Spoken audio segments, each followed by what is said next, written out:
আমরা ব্যবসায়িক খরচ হিসেবে কিছু বিদেশি কনসালটেন্সি ফি দিয়েছি।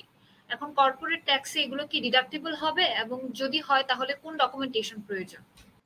ধন্যবাদ উদ্যোক্তা এবং ভাই অথবা বোন যিনি প্রশ্নটি করেছেন। প্রথমত প্রশ্নটি হচ্ছে যে বৈদেশিক কোনো খাতে খরচ করেছেন উনি কনসালটেন্সি ফি হিসেবে। এখন আমরা যে খরচগুলো করি সেই খরচগুলো বাদ দেওয়ার পরে তো আমাদের নেট প্রফিট জেনারেট হয়। নেট প্রফিটের উপর আমাকে কর্পোরেট ট্যাক্স প্রদান করতে হয়। সংযুক্ত আরব আমিরাতের নিয়ম অনুসারে যদি ৩,৭৫,০০০ দিরহামের উপরে হয়ে থাকে। তাহলে এই ক্ষেত্রে আমরা কি করব? এই ক্ষেত্রে উনি বলছেন যে আমার কি এই খরচটা কি ডিডাক্টেবল হবে? অর্থাৎ খরচটা বাদ দেওয়ার পরে কি নেট প্রফিট বের করতে পারবো? না এই খরচটা অ্যালাউবেল হবে না, ডিসঅ্যালাউ হবে? তো এই প্রশ্নটি উনি করেছেন। তো এখন নরমালি আমরা নরমাল সাদা চোখে যদি দেখি যেকোনো ধরনের আপনার যৌক্তিক খরচ এটা ডিডাক্টেবল।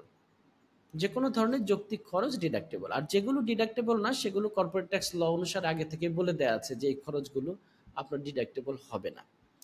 এখন এই যে কনসালটেন্সি ফিটা এটা নরমালি ডিডাক্টেবল, কারণ এটা যদি আপনার প্রুভ করতে পারেন যে এখন শর্ত কি আছে ডিডাক্টেবল হওয়ার জন্য।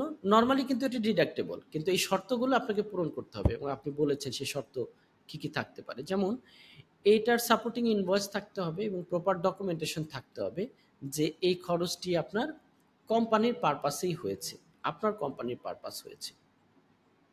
আচ্ছা, আর সেটা হচ্ছে যে এই যে কনসালটেন্সি যারা কাজ করছে আপনার কোর অপারেশন যারা আছে এই কোর অপারেশনসে যে আপনার আয় বৃদ্ধিতে তারা অবদান রাখছে।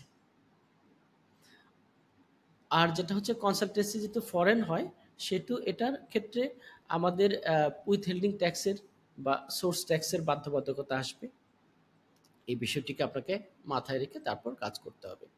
তো নরমালি আপনার প্রশ্নের উত্তর যদি আমরা বলি, শর্তের মধ্যে যেটা হচ্ছে যে একদম সহজ শর্ত যেটা, এটাকে আপনাকে আইনগত ডকুমেন্টস দিয়ে প্রুভ করতে হবে এটা আপনার কোম্পানির সরাসরি কোম্পানির খরচ এবং এটা আপনার কোম্পানির আয় বৃদ্ধিতে বা আপনার কোম্পানিকে ডিরেক্টলি এবং ইনডিরেক্টলি হেল্প করছে।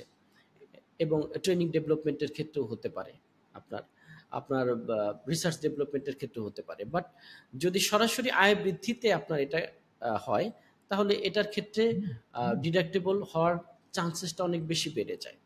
ট্রেনিং অ্যান্ড ডেভেলপমেন্টের ক্ষেত্রেও আবার এখানে অনেক কিছুর শর্ত চলে আসবে যে আপনার কোম্পানির যে স্ট্রাকচার আছে সেই স্ট্রাকচার অনুযায়ী রিসার্চ অ্যান্ড ডেভেলপমেন্ট কতটা এখানে যাবে। তো এই জন্য সরাসরি যদি আয়ের সাথে যুক্ত এরকম কোনো খরচ হয়ে থাকে এবং এটা আপনি উপস্থাপন করতে পারেন যৌক্তিকভাবে এবং লিগ্যাল ডকুমেন্টস আপনার কাছে থাকে, আর এর বাইরেও যদি কোনো ডকুমেন্টস এফটিএ থেকে আপনার কাছে ইনকোয়ারি করা হয় সেটি আপনি প্রদান করতে পারেন, তাহলে আশা করা যায় এটি ডিডাক্টেবল হবে। ধন্যবাদ।